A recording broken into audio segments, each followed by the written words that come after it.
Якордун баасы Россияда 10 000 рубль экен. Оригинал экен. Эсин айтсам, ойлонуп калды дагы, чекеге коюп турчу деди. Мен дагы чекеге коюп турайын деп, коробкага салып койдум. Видеонун экинчи бөлүмүндө чейин көрүшкөнчө. Экипажчыны чыгарабыз, бул жака салабыз. Мына ушундай. Обмотканын диффузору тазалаш керек. Мына ушундай. Диффузорду корпуско орнотобуз. Редуктор тазалайбыз. Как так майлайбыз. Мына ушундай. Корпуско орнотобуз. Вентиляторду якорго орнотобуз.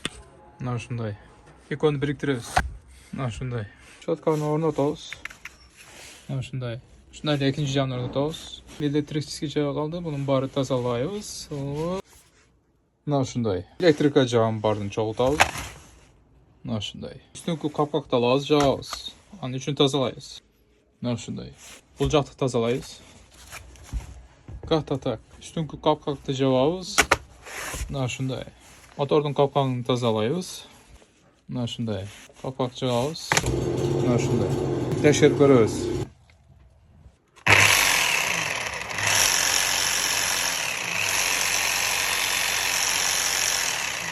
Иштеши жакшы. Эми тазалайбыз.